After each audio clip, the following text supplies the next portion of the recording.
El aterrizaje entonces va a ser la última etapa de vuelo. Ya el aterrizaje es justamente cuando el piloto, el avión, ya se está acercando al aeropuerto de destino y ya está pronto a tocar tierra. La clase pasada vimos en el descenso que justamente a cierta distancia del aeropuerto o del punto de referencia que indicara la carta aeronáutica, por ejemplo el Benito Juárez, el punto de San Marcos, a cierta distancia según la velocidad y la altura a la que iba el avión, este tenía que empezar la carrera de descenso. Empezaba a descender a cierta velocidad según las características con las que iba el avión para llegar justamente a la parte de aterrizaje.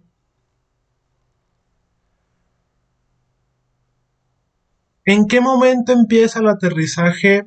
Oficialmente un aterrizaje va a empezar cuando el avión se encuentra a 50 pies de altura de la pista. Así como lo ven ustedes en pantalla. Cuando el avión se encuentra ya a esta distancia, a los 50 pies, oficialmente ahí empieza un aterrizaje. Pero realmente un aterrizaje tiene, antes de estos 50 pies, una etapa anterior llamada la aproximación. E incluso otra todavía anterior llamada lo que es el circuito. El circuito es nada más lo que, bueno, forma parte de la aproximación, que es tomar la ruta necesaria para que el avión llegue al aeropuerto. Pero en este caso vamos a empezar a ver lo que es la aproximación. En la imagen ustedes ven un avión descendiendo. Recuerden que seguimos descendiendo.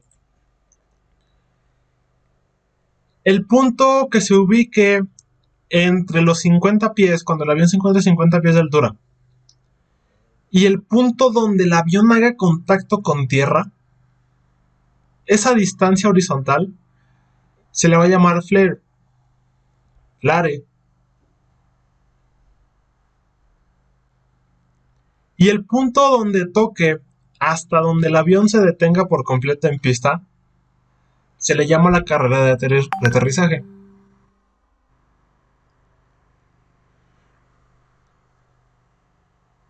Todo eso, esas dos distancias sumadas nos van a dar la distancia total de aterrizaje, que al igual que la distancia de despegue, tiene que ser menor a lo que esté en pista. Cada aeronave va a tener su distancia de aterrizaje y eso va a depender de varios factores que veremos más adelante.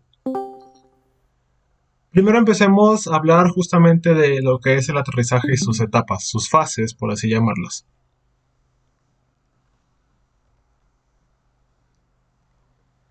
Entonces, vamos a dividir al aterrizaje nosotros en tres etapas, en tres fases. Una aproximación final, que es cuando el avión ya se está acercando, se aproxima, por eso el nombre, al aeropuerto. Lo que es la parte del flare, que es justamente desde que se encuentra a 50 pies de altura hasta que toca tierra. Y la carrera de aterrizaje, que empieza cuando toca tierra hasta que el avión se detiene por completo. Vamos a hablar de cada una de ellas.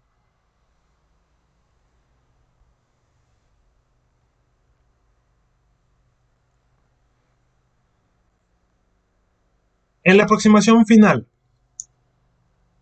aquí técnicamente el avión sigue descendiendo. Aquí seguimos descendiendo con lo que vimos la clase pasada. Sigue pasando justamente esa etapa de descenso.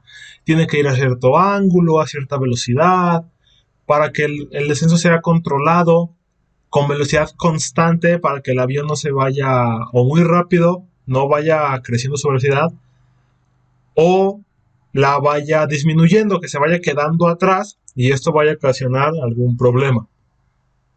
Que el piloto no le vaya a atinar justamente a la pista. Lo que es justamente la última etapa del descenso y lo que se podría considerar como el inicio ya de un aterrizaje, que es la aproximación final. En un día bonito, así soleado, cielo azul y pajaritos, los pilotos ya ven la pista. Aquí la pista ya es visible. En la noche también es visible, obviamente, con todas las luces, todos los juegos de luces que tenía la pista. O sea, ya se diferencia de todo lo demás. El piloto ya ve la pista. Ya en casos de cielos nublados o neblina, lluvia, cosas así, se puede ver la pista, sí, pero el piloto tendrá otras ayudas, lo que son los vuelos por instrumentos. El piloto va a ser ayudado por otro tipo de herramientas, aparte de sus ojos, de sus sentidos, para poder aterrizar de forma segura. Ya el vuelo por instrumentos ya lo verán ya después en sus próximas materias técnicas, ya irán hablando poco a poco de eso. Aquí nosotros en la aproximación final, ¿qué nos importa? Que conozcan ustedes qué es como una definición introductoria. Ya los que estudien ya para pilotos ya van a conocer esto ya al 100%. Ya les van a explicar cómo se hace, todos los procedimientos y todo, ¿no? Entonces, el avión va descendiendo. La línea verde punteada es la trayectoria que va siguiendo, que debe llevar cierto ángulo. El ángulo de descenso que hemos hablado, que cada aeropuerto tiene un ángulo de descenso. Generalmente este ángulo de descenso es de 3 grados. Puede haber algunas variaciones según el tipo de aeropuerto, según las situaciones del ambiente, pero generalmente, repito, es de 3 grados. Entonces el avión va descendiendo con esos 3 grados y ya se va acercando a la pista. ¿Cuál es el objetivo de esta aproximación? Que el piloto verifique que la aeronave esté justamente alineada con la pista. Ustedes que han visto ya pistas de aterrizaje, han visto que en la parte central tiene una línea punteada, así como en la carretera. Esa línea punteada que está justamente en medio es el eje de la pista, y el piloto busca estar justamente alineado con ese eje. De igual forma, el piloto tiene que verificar que el ángulo con el que vaya a aterrizar, con el que se está acercando a la pista, sea el correcto. Porque Porque el piloto no puede aterrizar donde se le dé la gana en la pista. Ay, voy a aterrizar la mitad. No, no pueden. La pista tiene un espacio señalado e indicado especial para que el piloto aterrice ahí. No que aterrice, que ahí llegue y se frene, ¿no? Sino ese espacio de pista es el indicado donde tiene que hacer el primer contacto. Ahí es donde el avión tiene que tocar tierra.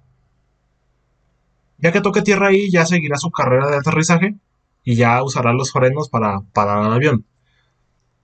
Pero el objetivo del piloto es aterrizar, es ¿cómo se llama? Hacer el contacto,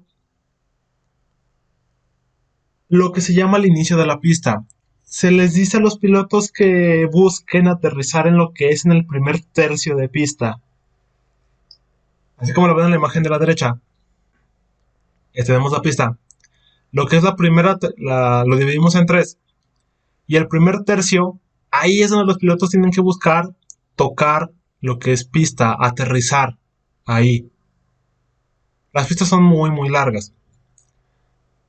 Entonces, ese es el objetivo del piloto, porque si ya se aterriza a la mitad, se va más lejos, se le va a acabar la pista, se va a despistar, va a haber algún accidente, o el avión va a tener que regresar al aire. Tocan tierra y regresan al aire por algunas cuestiones. Ya son procedimientos de emergencia del piloto. Entonces el objetivo es justamente entrar en esa primera parte de la pista. Ahí es donde el piloto debe tocar tierra.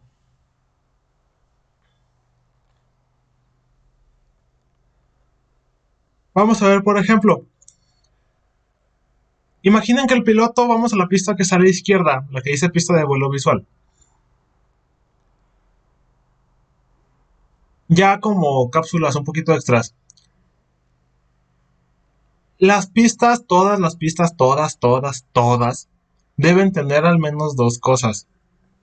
Su eje, para que el piloto vaya viendo que va derechito, va alineado con esta línea. Y lo que son las indicaciones de la pista, los números de dirección. la pista 10, la pista, esta es la 25 creo, eh, veintitantos, 26, perdón, sí, esta es la 26. En esta pista, por ejemplo, de la izquierda, el piloto pues no tiene ninguna otra referencia, realmente nada más ve el número y ve la línea. Entonces dice, ay, ¿cómo lo voy a hacer? Ah, pues más o menos le calcula que tiene que aterrizar en el primer tercio de la pista. Se tiene que llegar y tocar por aquí. Aquí tiene que tocar tierra el avión ya para que su carrera siga y se pueda detener antes que se le acabe la pista. Si el avión llega y aterriza acá, corre riesgo a que se le acabe la pista. Si el avión llega más allá todavía, llega por acá, pues no va a tener pista y se va a ir. Entonces el piloto siempre busca llegar a esta primera parte.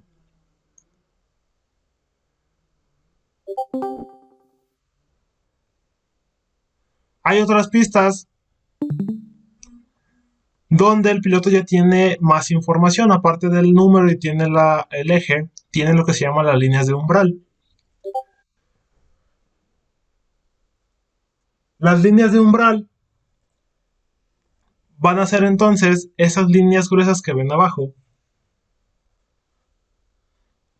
que le indican al piloto dónde inicia la pista.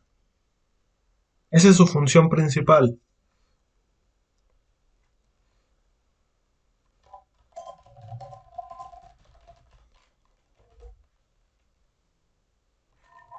Esas líneas de umbral que ven ahí abajo le van a indicar al piloto, estas de aquí, le van a indicar al piloto qué tan ancha es la pista y dónde empieza esta. Entre más líneas tenga, es más ancha la pista. Hay una relación ya de si son tantas líneas, mide tanto, si son tantas líneas, mide tanto. La que menos tiene es de 4, como la que ven en pantalla, es la más pequeña. Ya hay de 6, de 8, de 12.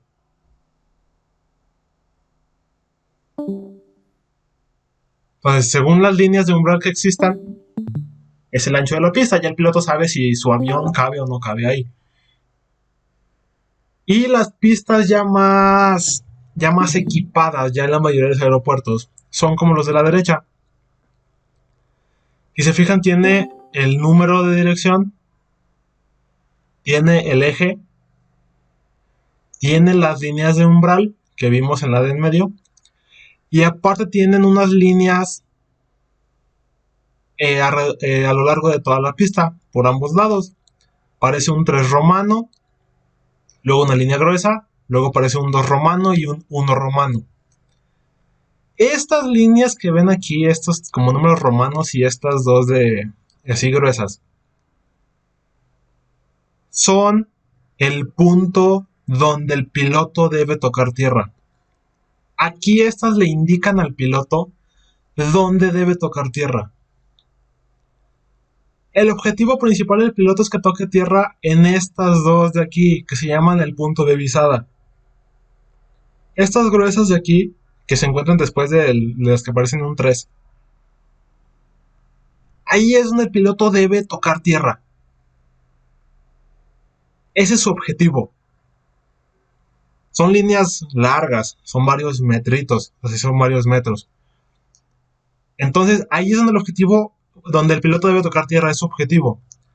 Las otras, la que son parece 3, la que parece 2 y la que aparece un 1 romano, son también permitidas. Dependiendo del avión, del tamaño, de la velocidad que tenga, del peso que tenga, es donde puede tocar de todo este rango.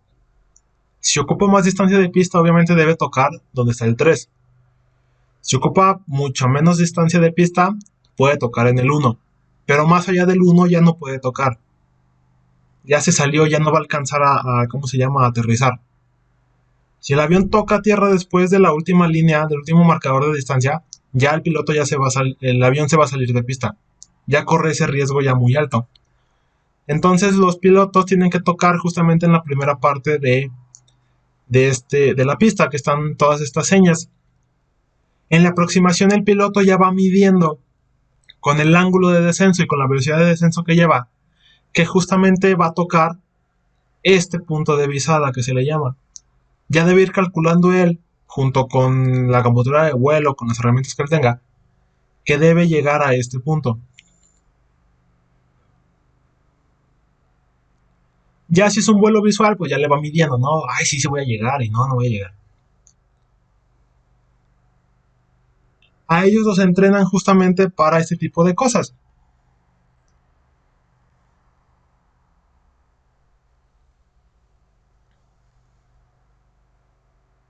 Ya la diapositiva ya les comenta, ya dice lo que les había comentado. El piloto debe irse acercando a un ángulo de descenso adecuado, que es de 3 grados generalmente, para un aterrizaje seguro. Si el piloto vuela de forma visual, necesita ayuda de sus sentidos para mantener el ángulo, mantener la velocidad y verificar que está alineado con el eje de la pista. Vamos primero con el eje. Aquí es un ejemplo de cómo los pilotos se alinean con lo que es el eje. Toman 2 puntos al inicio y al final de la pista como flechitas, una A y B, y verifican que justamente el eje está alineado con esos 2 puntos, una línea recta. Si se mantiene una línea recta como en la imagen de la derecha, el punto B, el punto A está alineado con todo el eje, es derechito, el avión se encuentra alineado con el eje. Si se encuentra desalineada los 2 puntos con el eje de la pista, el avión se encuentra cargado hacia la derecha o hacia la izquierda. Entonces es una guía así como de sí, sí voy derechito. Como ustedes cuando manejan o los que ya manejan, que en carretera van siguiendo por ejemplo el carril, tienen sus guías visuales que les dice si van derechitos o van cargados a un lado o al otro. Para los aviones es lo mismo.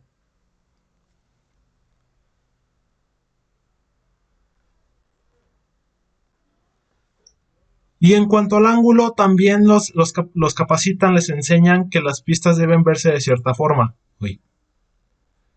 Deben verse de cierta forma. Deben ver ellos una figura, si se fijan es un paralelogramo. Un trapecio aquí, otro acá. Debe verse de tal forma para saber si van con el ángulo correcto. Si van con un ángulo muy pronunciado, ese trapecio se va a ver muy largo.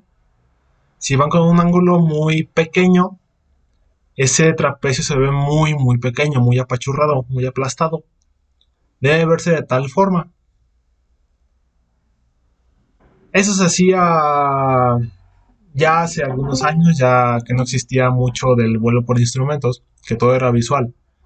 O en aeropuertos donde no tienen las herramientas para un vuelo por instrumentos, o pistas muy pequeñas. ¿Los pilotos pueden aterrizar así? Sí, sí pueden, se pueden aproximar así. Están capacitados para eso. Pero ya la mayoría de los casos ya ocupamos lo que es el vuelo por instrumentos. Ya tenemos herramientas que nos ayuden a saber más que nada si el ángulo es el indicado.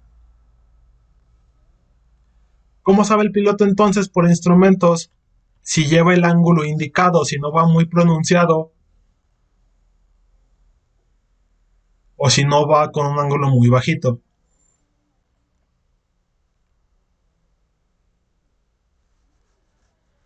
Ya los aeropuertos, la mayoría de los aeropuertos ya tienen estas ayudas, lo que es los equipos por instrumentos.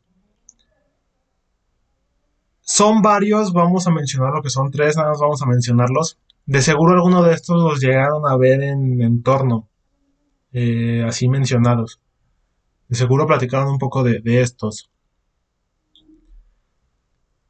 Dentro de las herramientas que puede tener un piloto para verificar que lleva el ángulo de descenso adecuado, están la luz base, que es el Visual Approach Slope Indicator, o es un indicador visual de ¿cómo se llama? De aproximación. Las luces PAPI, que es Precision Approach Path Indicator, Es un indicador de precisión para la aproximación. Y las antenas localizadoras. Las luces PAPI, creo que esas sí las veo en el entorno. La luz BASI es muy parecida a la luz PAPI. Y las antenas ya son antenas de radio que nos mandan, ¿cómo se llama? Señales. Por ejemplo, la luz BASI.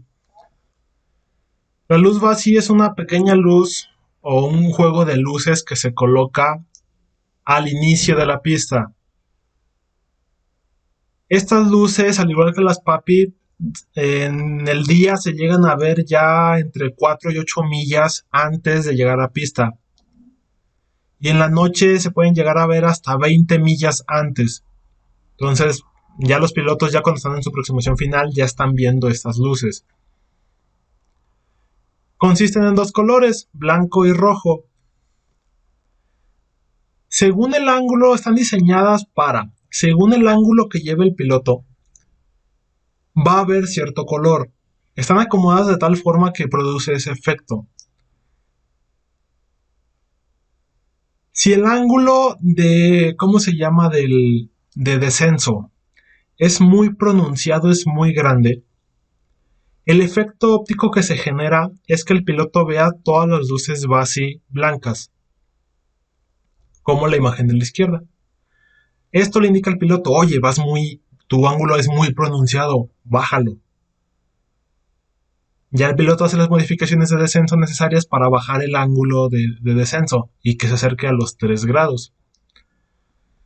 Si el piloto se mantiene en un ángulo de descenso correcto, generalmente los 3 grados, el efecto óptico que se genera es que el piloto vea la mitad rojas y la mitad blancas. Así el piloto ya sabe que va por el ángulo indicado, va por el camino correcto. Y si el piloto va con un ángulo de descenso muy bajo, que va muy bajito, el efecto que se genera es justamente que todas estén rojas. Eso le dice el piloto, ves puras luces rojas, sube el avión, aumenta tu ángulo de descenso, estás por debajo de los 3 grados. Y estas señales ya son de mucha ayuda para el vuelo del piloto. Ya no tiene que estarse imaginando que el trapecio y si está de forma correcta y no. Ya estas luces están diseñadas para que le vayan diciendo al piloto, vas muy abajo, vas muy arriba, vas en la ruta correcta para llegar justamente al punto de toque que tienes que llegar.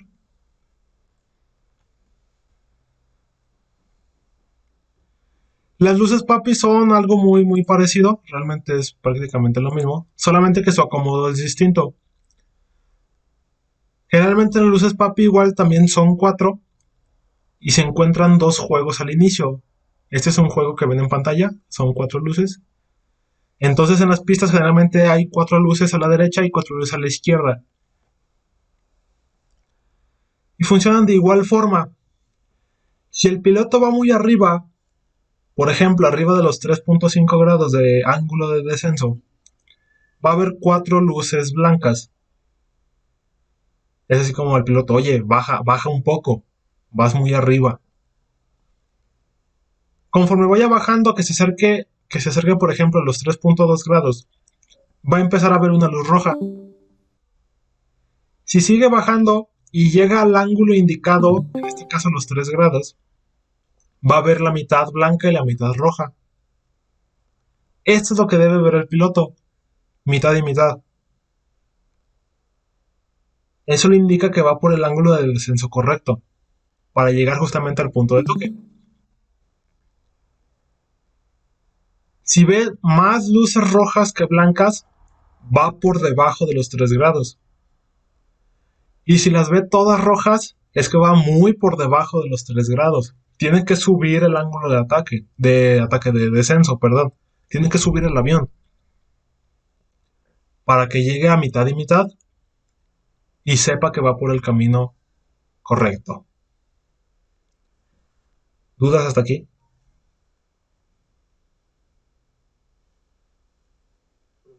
Dime.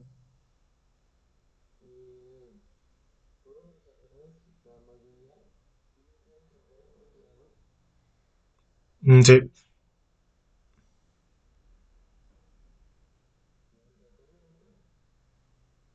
Sí, eso es lo que te indica las cartas aeronáuticas. Lo que te diga la carta tienes que bajar. 3, 4, 5 grados. Según la ruta, según el aeropuerto. Generalmente son 3 grados. No es que obligatoriamente sea 3 para todos. Generalmente son 3 grados. Pero dependiendo del aeropuerto, de las condiciones, de lo que indique la carta aeronáutica, puede variar. Pueden ser 3.5, pueden ser, ¿cómo se llama? 4. Las luces papi de cada aeropuerto ya están diseñadas para indicar según el ángulo al que tenga que aterrizar cada avión, los aviones, perdón, en ese aeropuerto en específico. Hay aeropuertos que, por ejemplo, su ángulo de descenso óptimo es de 4 grados, por ejemplo, ¿no? Entonces las luces papi y las luces Basir se van a acomodar de tal forma que tú vas a ver mitad blanco, mitad rojo a los 4 grados.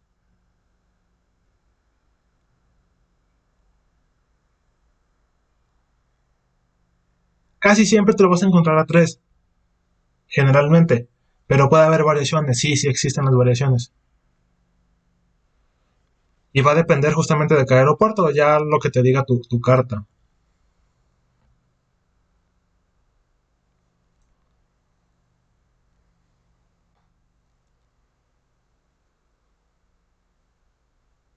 ¿Alguna otra duda? ¿Alguien más?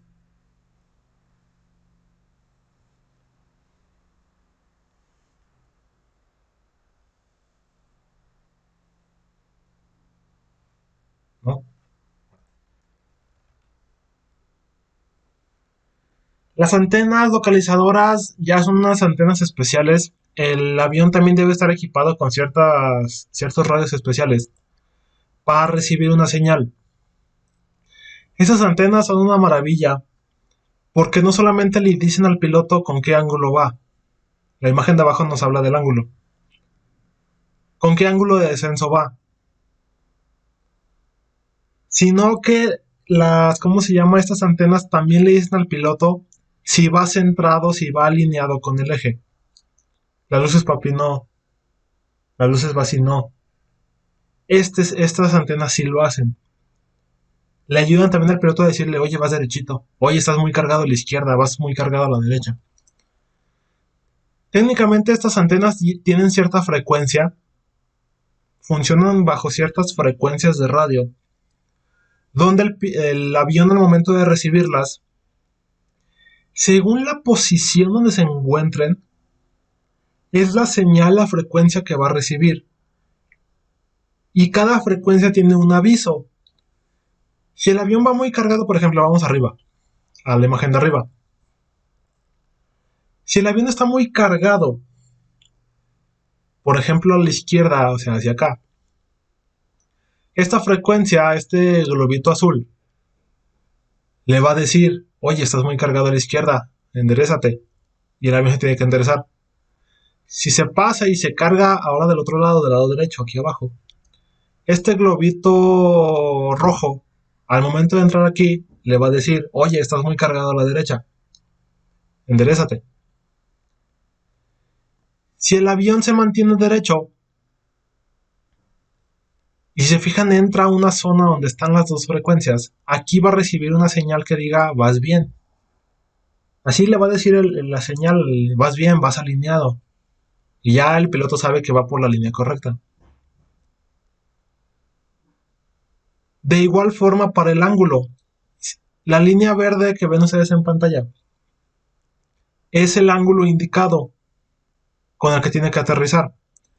Si va muy por encima, si se fijan, va a llegar a otro globito azul y ahí le va a decir la señal, vas muy arriba, baja.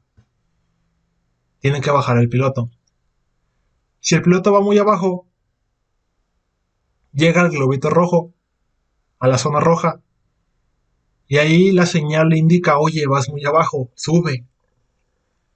Tiene que llegar con cierto ángulo para que llegue a la zona donde, si se fijan, están las dos señales y el piloto recibe una señal. Vas por buen camino, vas por la ruta indicada. Entonces prácticamente estas antenas ya lo que hacen es decirle al piloto, oye, baja, oye, sube, oye, vas por buen camino. vas hacia la derecha, hacia la izquierda, vas por la ruta correcta.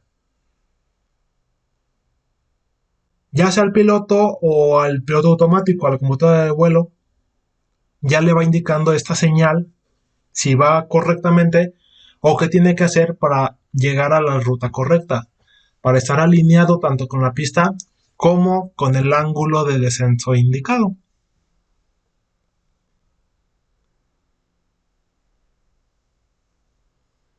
Ya de este tipo de instrumentos ya los verán ya más adelante en sus materias de sistemas, de instrumentos de cabina y todo eso.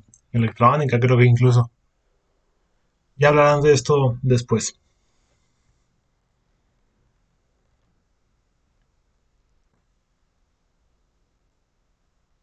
¿Alguna duda de la aproximación final?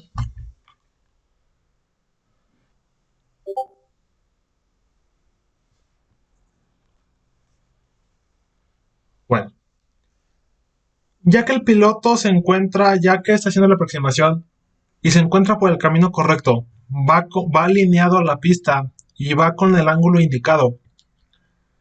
En cuanto llega a los 50 pies de altura de la pista, inicia lo que se llama el flare. Recordando lo que les comenté al principio, el flare va a ser justamente esa distancia donde el avión alcance los 50 pies de altura hasta donde el tren principal, las llantas de atrás, el tren de atrás, haga el primer contacto con la pista. Todo ese camino es el flare. ¿Y cuál es su objetivo?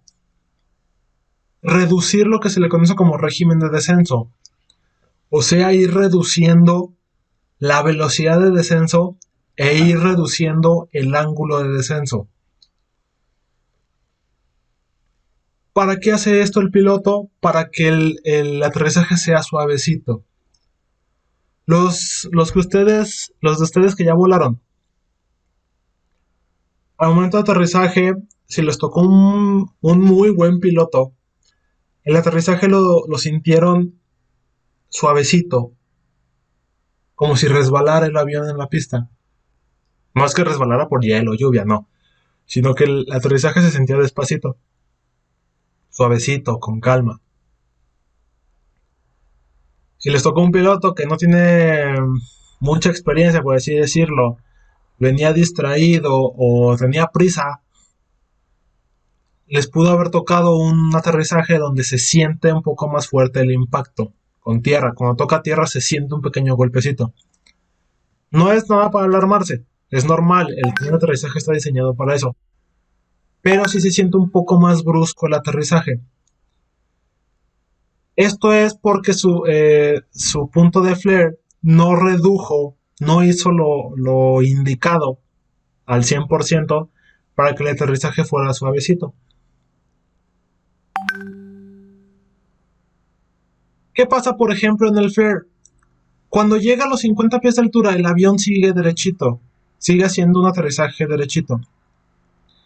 Y en este punto, el piloto empieza a reducir el ángulo de descenso. ¿Cómo? Haciendo un cabeceo. Si se fijan, aquí el avión tiene la nariz hacia arriba. No tiene la nariz derecha ni la nariz hacia abajo. El piloto lo que hace es un cabeceo hacia arriba, acomodando la nariz hacia arriba, para que las primeras llantas que toquen tierra sean las del tren principal, las del tren de atrás. Si el piloto mantuviera el eje del avión, tuviera un cabeceo cero, por así llamarlo, que el avión estuviera derecho, ambos trenes tocarían tierra al mismo tiempo. Si la nariz del avión se encontrara por debajo, que hiciera un cabeceo hacia abajo, como picando el avión, el primer tren que aterrizaría sería el de nariz. Eso si la nariz no es la que toca primero. Por eso, los pilotos, ustedes han visto cuando aterrizan, muestran la panza del avión, por así llamarlo. Hacen un cabeceo hacia arriba donde el avión muestra la panza y parece que va a aterrizar justamente de panzazo. Pero eso lo hace para que el tren de atrás, los trenes de atrás que son los más fuertes, hagan el primer contacto con tierra. Digamos que en este tramo de los 50 pies hasta que toque tierra, el piloto tiene que levantar la nariz para que el avión se siente, se pare, más bien se pare sobre sus patitas traseras, sobre sus trenes principales. Ya que el piloto ya aseguró justamente los trenes principales en tierra, ya los dos tocaron, aquí es donde termina el flare y empieza la carrera de aterrizaje. Otra forma de hacer esto es que el piloto, cuando se vaya acercando a tierra, para que el impacto no sea muy brusco, tiene que ir bajando la velocidad. Le va bajando las potencias al motor y aquí el piloto ya metió los flaps para que a bajas velocidades el flap genere ese levantamiento extra que ocupa el avión, para que no caiga de golpe, para que caiga suavecito y llegue suavecito a tierra. Aquí los flaps ya están activados.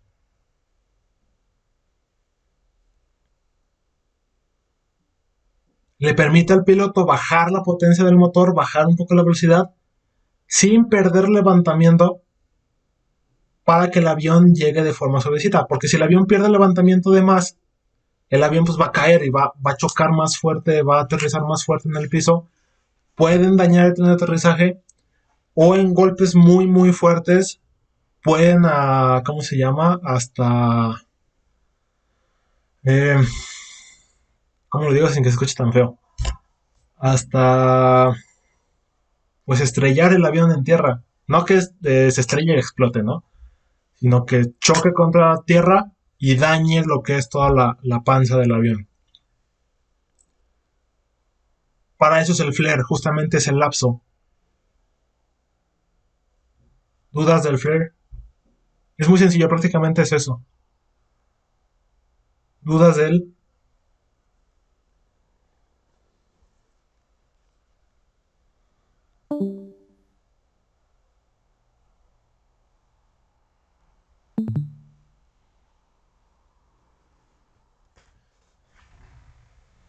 ¿Nadie?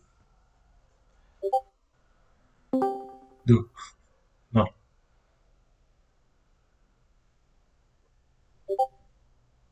Bueno. Ok. Ya el avión ya bajó. Ya hizo la nariz hacia arriba para que tocara con las patas traseras, con el tren de aterrizaje principal. Ya tiene los flaps, ya va bajando a una velocidad baja, entre comillas, para que sea suavecito. Y toca tierra el avión. El tren principal ya toca tierra. En ese momento empieza la carrera de aterrizaje. En la carrera de aterrizaje, el avión ya está en tierra con el tren principal, las llantas del tren principal ya están rodando. Ahora el piloto debe manejar un poco el cabeceo lento para ir bajando la nariz del avión con cariño. La va bajando con amor hasta que el tren de nariz, la llanta del tren de nariz, toque tierra. Ya que tocó tierra, ya todo el avión ya está en tierra, ya prácticamente está en tierra. Pero por la velocidad que lleva, sigue avanzando hacia adelante. Por la inercia que lleva, el avión sigue avanzando y sigue avanzando. Ya en tierra, ya con sus llantas, pero sigue hacia adelante. Aquí es donde el piloto debe activar lo que son los frenados del avión. Tiene que desacelerarlo para llegar a los cero nudos, a lo que es el frenado total. De preferencia debe llegar al frenado total. Pero de repente hay pilotos que por la prisa no llegan al frenado total, sino lo llevan a una velocidad de control, por así llamarla, una velocidad ya muy baja, donde no puede volar, pero lo suficiente para que se pueda mover hacia adelante ya como si fuera un carro. Y ya lo va dirigiendo hacia la terminal o hacia, ¿cómo se llama? Hacia el hangar, según a donde vaya. ¿Cómo ocasionamos esa desaceleración? Esa que la velocidad empiece a bajar. Tenemos que aumentar el arrastre. Recuerden que el arrastre es justamente esa fuerza que se opone al movimiento. Entonces, si aumentamos considerablemente el arrastre, la velocidad de nuestro avión va a empezar a bajar, a bajar, a bajar, hasta llegar al frenado total.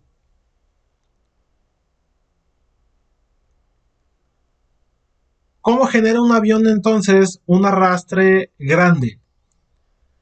En el aterrizaje hay principalmente hay tres formas. Hay otra, por ejemplo, en los militares que usan un paracaídas.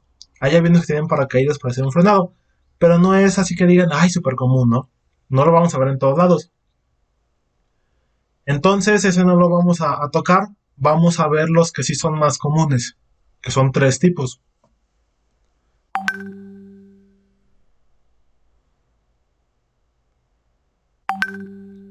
Dos de ellos ya los vimos, prácticamente ya los vimos, cuando vimos las superficies de control.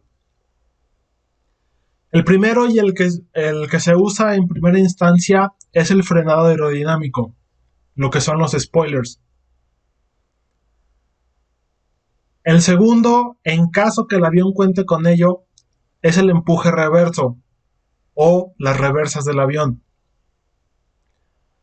Y el tercero, que todos los aviones tienen, o la gran mayoría tienen, son los frenos de disco, así como los frenos de sus carros. Pero los frenos de disco no son la primera opción a tomar. Ahorita vamos a ver por qué.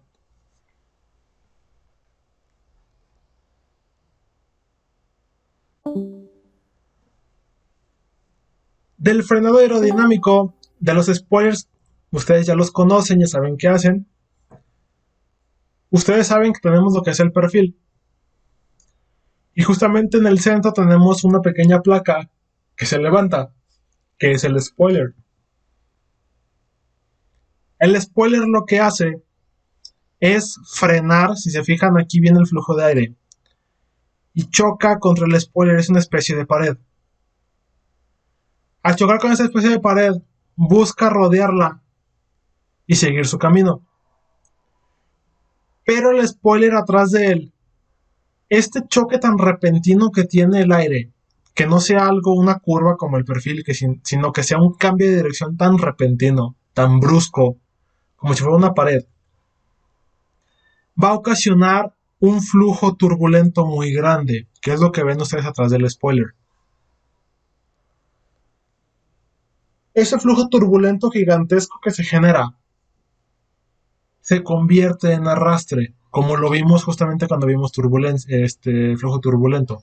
Esto es arrastre, puro arrastre, porque es caótico, va por sin ningún lado. Esto frena el avión.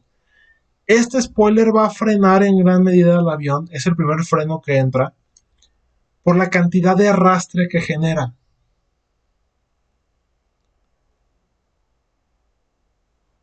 Entonces genera mucha turbulencia, eso genera demasiado arrastre y el avión empieza a desacelerar. Empieza a bajar su velocidad considerablemente. No va a generar levantamiento. Justamente esta ruptura, la posición donde se encuentra el spoiler, va a evitar que el perfil genere levantamiento.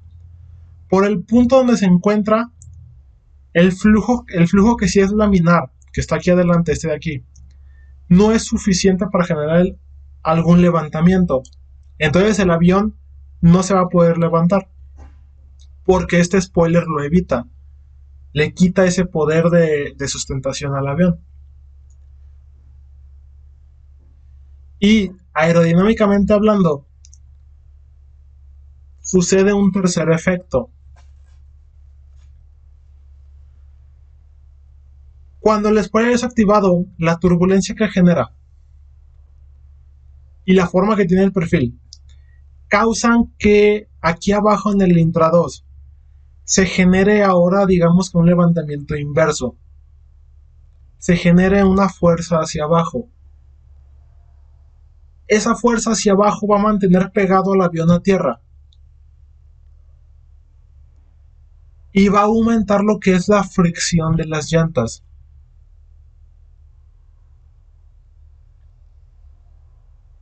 Agarren ustedes un carrito de Hot Wheels, así con su manita, y muévanlo ahí por la mesa.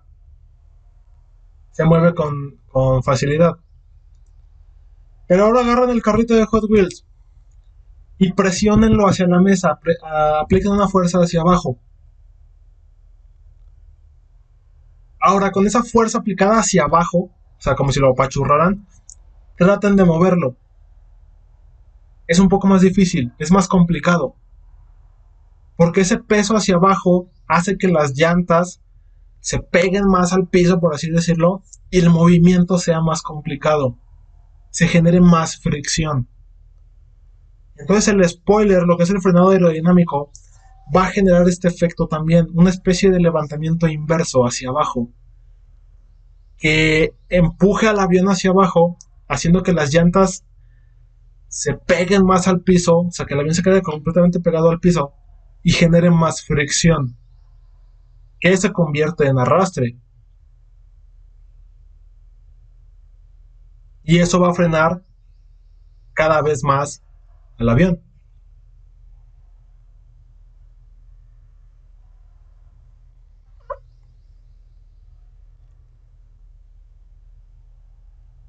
Si el avión es muy grande o va muy rápido, que el frenado aerodinámico no sea suficiente, que el piloto sienta que va todavía muy rápido a como debería ir, tiene dos opciones. Uno, el empuje reverso, las reversas, que también ya vimos. Vamos a recordarlas. En el motor de arriba tienen ustedes, es una turbina, un motor de reacción, donde entra aire. Entra, pasa por todas las etapas del motor y sale con cierto empuje, sale más rápido acá atrás, sale más caliente y más rápido acá atrás. Y eso genera el empuje. Pero con las reversas, con la reversa de almeja y la otra, la de cascada, esto es de cascada, por ejemplo, se abren ciertos huecos en lo que es la turbina, el motor, donde el flujo de aire se va por ahí, escapa por ahí, pero la dirección con la que escapa, si se fijan, es contraria, como si se regresara. Este regreso va a ocasionar también un empuje, pero en sentido contrario al original. Por eso se llama empuje reverso.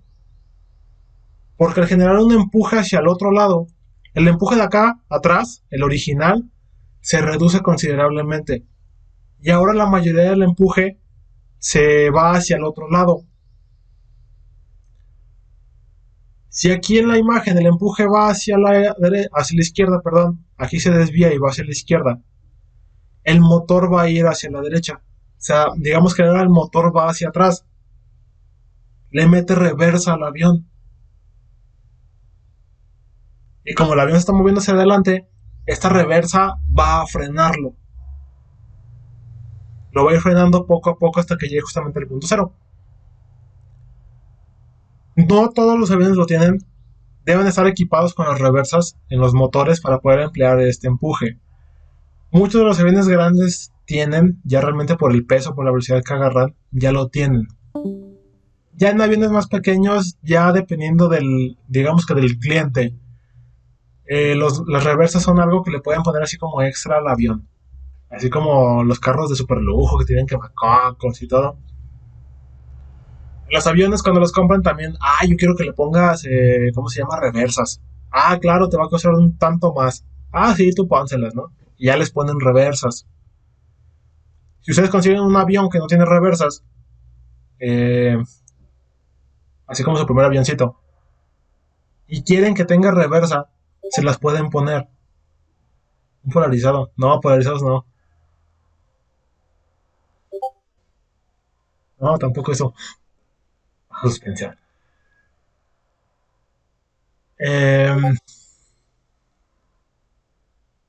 Nada, es más potente del avión. Entonces, si ustedes quieren ponerle reversa, los pueden mandar a un taller. Justamente pueden mandarle un taller y le pueden poner reversas. Obviamente con todos los permisos necesarios, ¿verdad? Pero sí le pueden poner reversas.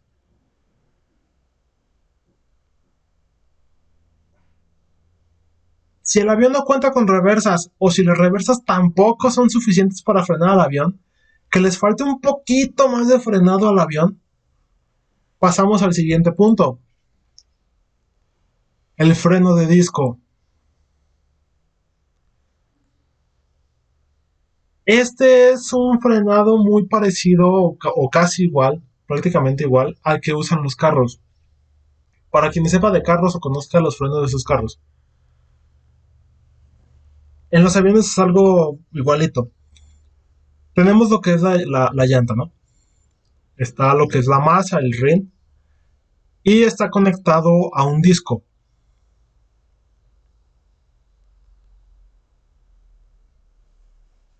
En la escuela creo que no hay frenos.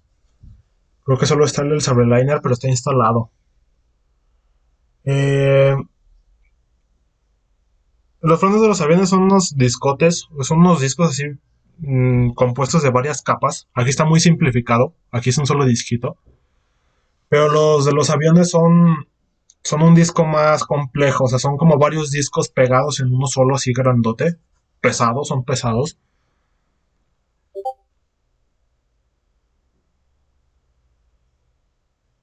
Más o menos sí.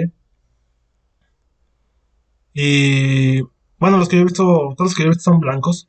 Están pintados de blanco, blanco y bueno, la parte de afuera es blanca. ¿Qué es lo que pasa? El disco cuando empieza a girar, cuando está girando la llanta, tiene unos pequeños aditamentos, esos que ven en rojo. Cuando el avión va rodando, que el freno está desactivado, esos aditamentos en rojo, que ustedes ven en rojo aquí en la imagen, se encuentran separados del disco, no se tocan.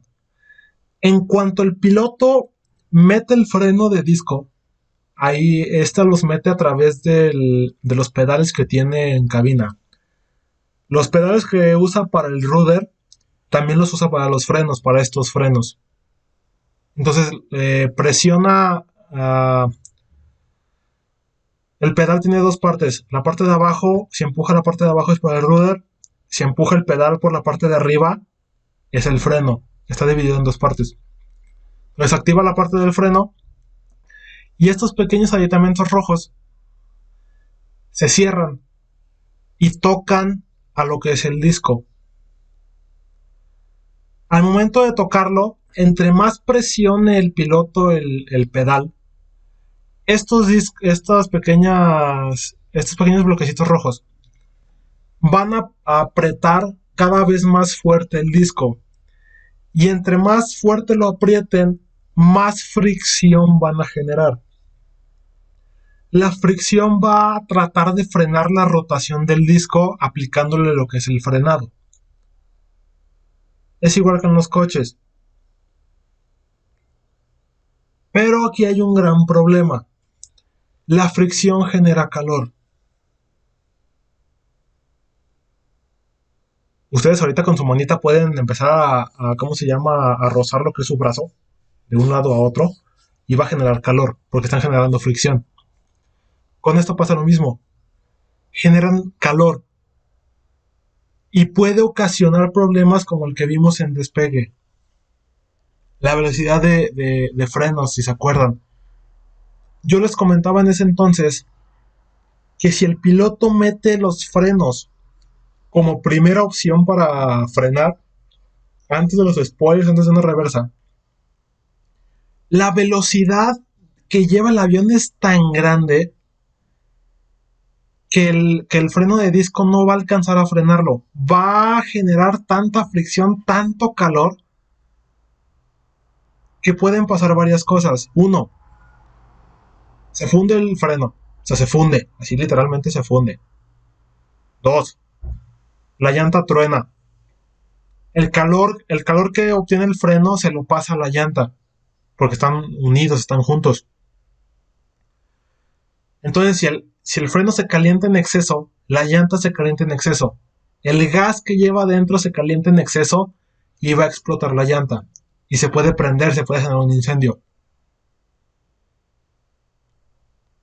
Entonces, estos frenos ya son la última opción o cuando el avión ya se encuentra a velocidades ya permitidas para que el freno no genere tanto calor. Para evitar esto, yo también les comentaba que las llantas, por ejemplo, tienen unos pequeños tornillitos especiales llamados fusibles. Esos tornillos son unos tornillos gruesos que en el centro se les ve un circulito de otro color. Esos tornillos justamente en el centro, en la mitad, tienen un pequeño cilindro de otro material, compuesto de otro material. Este material se funde, se derrite a velocidades más bajas que, que el freno, que el ring, por ejemplo, la masa de la llanta. Cuando el piloto lleva el freno a calores muy grandes, en ese tipo de casos, ese pequeño cilindrito del fusible se derrite y al derretirse permite la salida del gas que está dentro de la llanta, permite una liberación de presión y al liberar la presión evitamos que la llanta explote. Son de seguridad. Tienen 3 o 4, dependiendo del tamaño de la llanta, hasta 5 fusibles para que la presión vaya saliendo y la llanta no explote. Ya si ustedes los que te venden de mantenimiento, más que nada en línea, eh, no que se les ponche, sino que tengan una llanta baja y descubran que un fusible está activado, digamos que ya se le fundió su cilindrito, es porque el piloto metió mal los frenos de disco. Los metió antes, o sí, más bien los metió antes de tiempo, los calentó demasiado y el fusible tuvo que entrar para que la llanta no explotara. Por eso metemos los spoilers primero, porque es el freno que genera más resistencia, porque es pura aerodinámica. Genera demasiada resistencia. Si no es suficiente, mete las reversas, porque genera aún más resistencia. Generamos un empuje inverso. Ya que el avión ya va a velocidades ya bajas, ya realmente muy muy bajas, ya que nada más lo está moviendo en las calles de rodaje, ya se está acercando ya a la terminal, al hangar, ahí el piloto ya le puede meter los frenos de disco, ya que vamos a velocidades ya muy muy bajas. Ya el calor generado por la fricción ya no es demasiado, ya la llanta ya no corre peligro. Pero sí, los aviones tienen frenos de este estilo. ¿Dudas? Hasta aquí.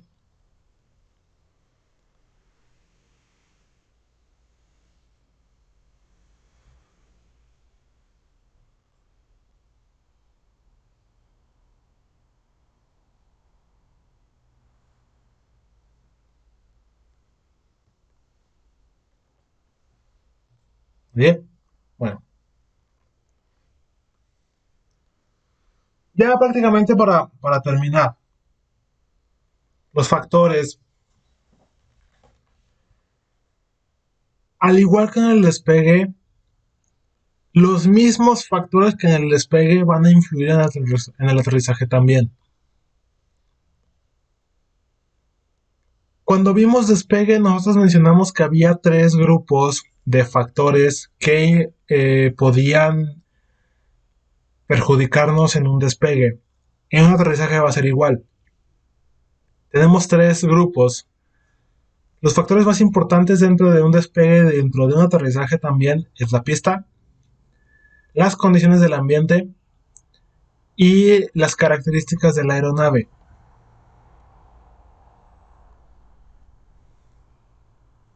Y van a influir de igual forma que en un despegue. Vamos a verlo. Cuando hablamos de despegue, nosotros mencionábamos que el tamaño de la pista, que el material en el que está hecho la pista, si tenía hielo, si tenía agua, que la inclinación y todo, ¿no? En el caso del aterrizaje, el material en el que está hecho la pista es de gran importancia también, porque aquí digamos que la fricción juega a nuestro favor. Si la pista está hecha de algún material que genere mucha fricción, va a ser de ventaja para nosotros en el aterrizaje, porque es justamente lo que estamos buscando, fricción para frenar al avión.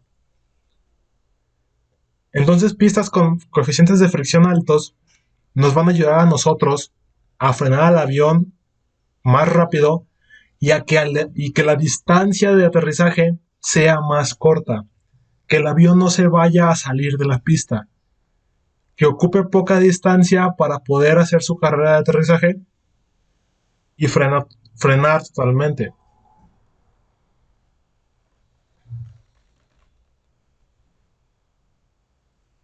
Caso contrario, por ejemplo, en el despegue. En el despegue, una pista con fricción alta nos juega en contra, porque eso significa que debemos meterle más potencia al motor para vencer esa fricción, para poder movernos más rápido. Entonces las pistas tienen que ser hechas de un material, digamos, intermedio, que nos permitan, ¿cómo se llama? Que generen la suficiente fricción como para aterrizar y la suficiente fricción para que el despegue no sea muy pesado. O sea, debemos llegar como un punto intermedio, porque si se fijan juega a favor en un lado y en contra del otro lado. Y construir pistas de diferentes materiales, una pista exclusiva de aterrizaje, una pista exclusiva de despegue con materiales distintos, es muy costoso. Por si se lo preguntaban, entonces mejor buscamos un punto intermedio de materiales para que sea beneficioso en ambos casos.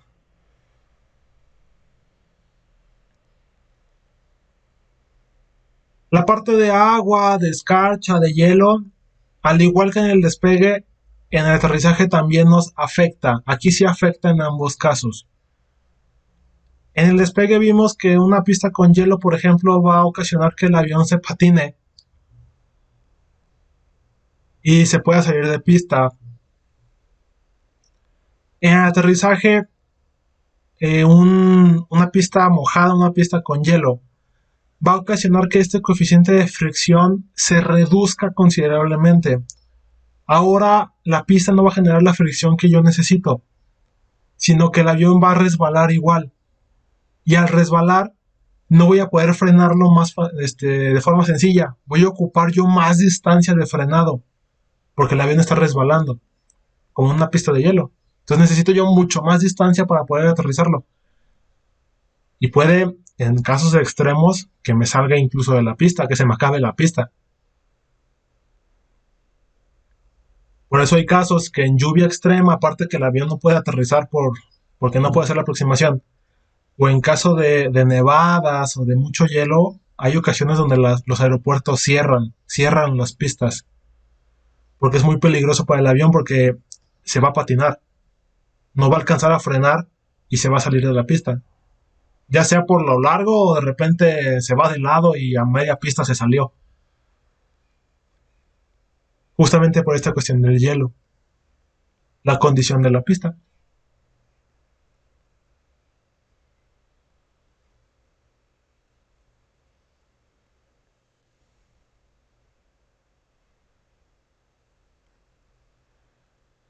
Del ambiente en despegue vimos la parte de la densidad. Densidad, cuánto aire hay en un cierto volumen. Si estamos en climas fríos, la densidad es muy alta, hay mucho aire y eso genera levantamiento muy fácilmente y que el motor tenga mucho aire de donde agarrarse para generar más empuje.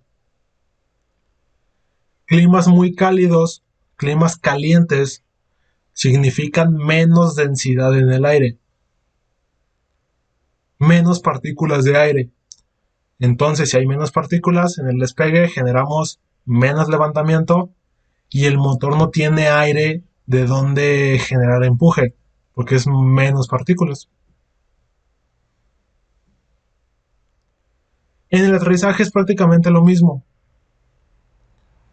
Un avión que tenga reversas, que tenga el empuje reverso, en un ambiente frío tiene mucho aire que agarrar para empujarlo en la dirección contraria y frenar al avión. Pero si el aire es muy caliente, tienen muy poquitas partículas de aire que puede empujar hacia el otro lado y el frenado va a ser menor, porque no hay aire, no hay partículas de aire que le ayuden, porque es muy poco, muy poco denso, es poco denso, es muy baja la densidad. Y va a afectar de igual forma para ¿cómo se llama? El levantamiento. Entonces recuerden que en este caso necesitamos levantamiento para que el avión vaya suavecito. Si se nos pierde el levantamiento, de repente entramos en pérdida, el avión se cae. Entonces, en densidades muy bajas, así como cancelan los despegues, también cancelan los aterrizajes. Nadie entra, nadie sale del aeropuerto. Porque corre el riesgo que al momento de aproximarse por la velocidad tan baja que debe ocupar el avión, la densidad no sea la suficiente para generar ese pequeño levantamiento, aún con flaps puestos, que no sea suficiente para mantener el avión en el aire y sea un aterrizaje forzoso, sea un aterrizaje muy brusco, muy agresivo, pueda dañar al tren de aterrizaje o pueda dañar prácticamente al avión, que se genere un accidente. En ambientes fríos, obviamente tenemos toda la densidad del mundo, tenemos todas las partículas de aire del mundo. Y va a ser muy fácil para el avión generar ese levantamiento que necesita para mantenerse flotando y aterrice suavecito.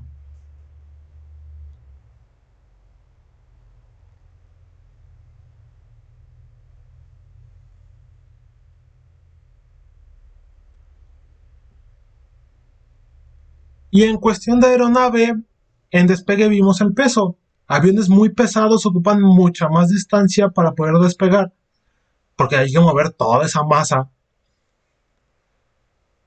En el aterrizaje es muy parecido. Según la segunda ley de Newton, que ahorita vamos a ver una imagen, y por lo que ustedes se acuerdan de sus cursos de secundaria de física, la segunda ley de Newton dice que la fuerza es igual a una masa por una aceleración.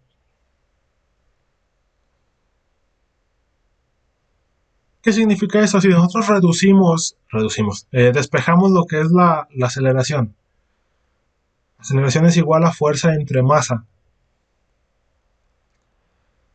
Esta fórmula nos dice que entre más pesado sea un avión,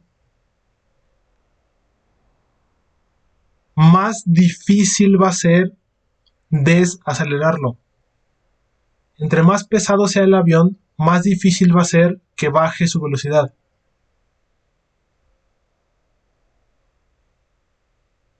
Vamos a ver un ejemplo.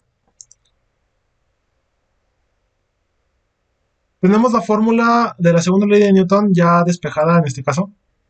Aceleración es igual a fuerza sobre masa. Matemáticamente, entre más grande sea m, más pequeño va a ser a.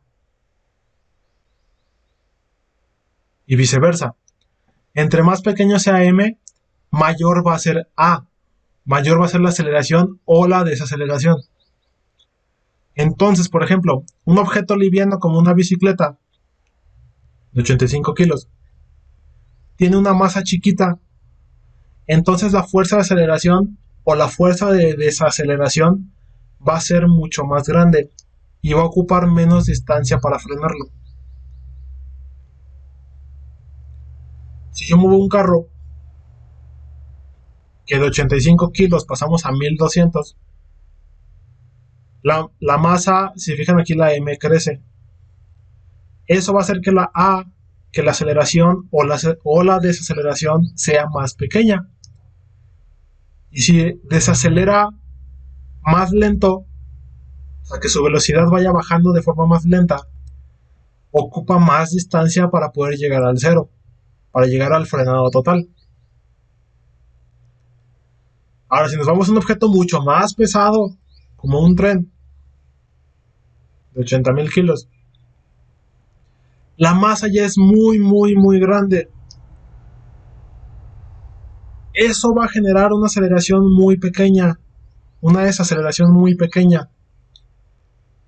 Y si es muy pequeña, la velocidad está bajando de forma muy lenta y va a ocupar mucha más distancia para poder frenar de forma total.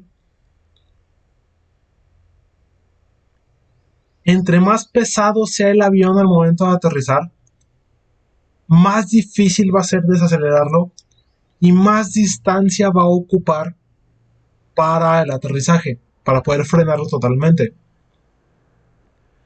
Dentro de los ¿cómo se llama? De los pesos, de las características que tiene un avión en sus manuales, viene uno llamado el peso máximo de aterrizaje.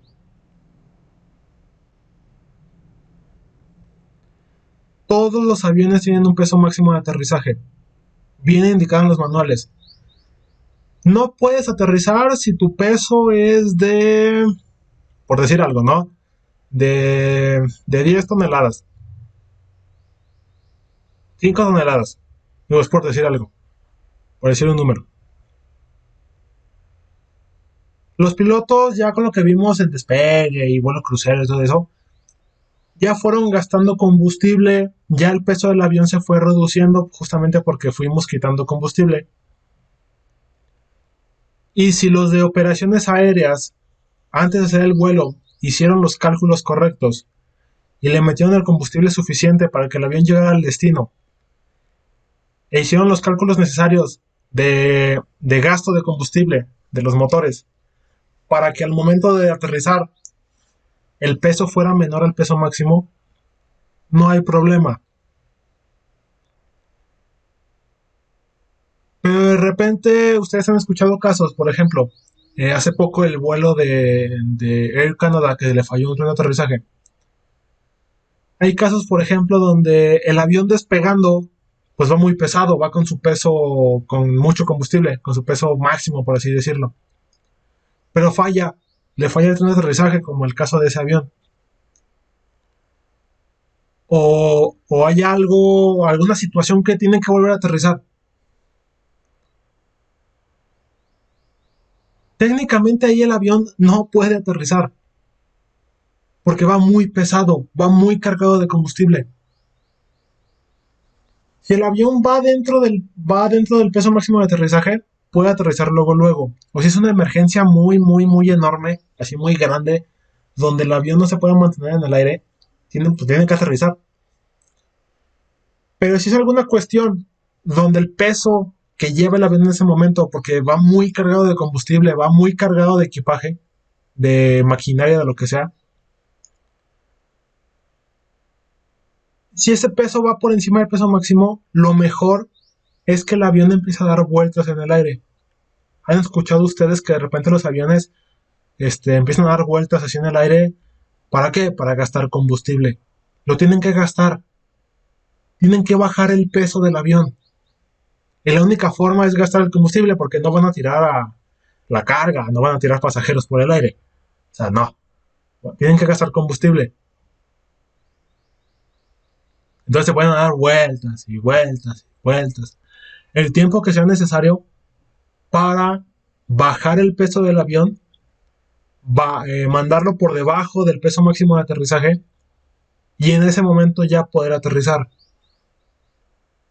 Porque si van muy pesados, como acabamos de ver, la distancia que ocupen para aterrizar va a ser mayor que la distancia que tiene la pista y no les va a alcanzar, se van a salir de la pista.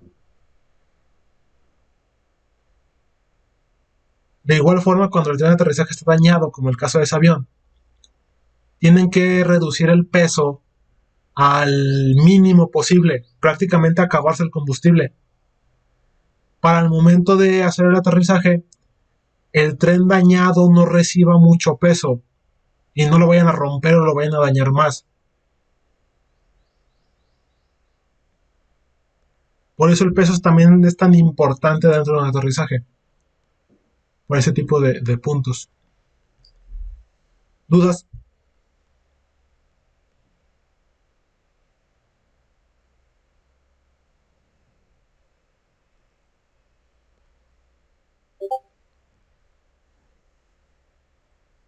Ahorita no.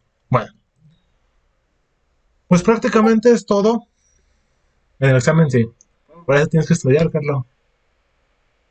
Prácticamente es todo. Aquí terminamos ya lo que son las actuaciones del avión. Vimos, si se fijan, todo un vuelo completo desde el despegue hasta el aterrizaje. Lo fuimos viendo en orden, paso a paso. Y ya con eso cerraríamos lo que es ya el curso de aerodinámica. Ya aquí terminamos. Ya el examen es el día martes. Si mal no recuerdo, es el día martes. ¿Ya les pasaron su calendario de exámenes, Carlos?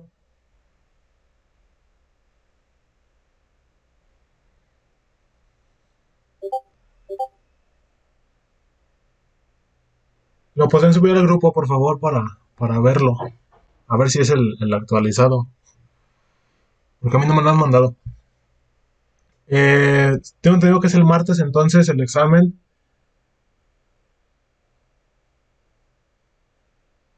El día de hoy, más tarde mañana en la mañana, les mando lo que es la actividad de esta semana. Va a ser un quiz de lo que vimos esta semana, que es descenso y aterrizaje, para que les ayude también a estudiar ustedes estos dos temas. Para el examen va a venir, lo último que vimos, el parcial pasado fue despegue. Entonces en este examen va a venir desde ascenso. Va a venir ascenso, va a venir vuelo recto nivelado, viraje, pérdida, descenso y aterrizaje. Justamente lo que faltó. Mm, Va a ser igual en Classmaker, ya se lo saben eso. A ver. Eh, ay, no. Sí, es el, ¿cómo se llama? El actualizado. Sí, martes a la 1:50. El de aerodinámica. Ok, perfecto. Sí.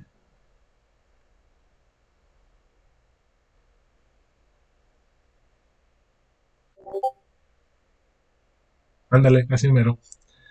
Ok, entonces aquí terminamos el curso. Ya prácticamente terminamos el semestre. Ya terminé yo clases con ustedes. Los veo la próxima semana para exámenes. Empezamos con legislación. Suerte, ya es el último estirón ya para muchos de ustedes.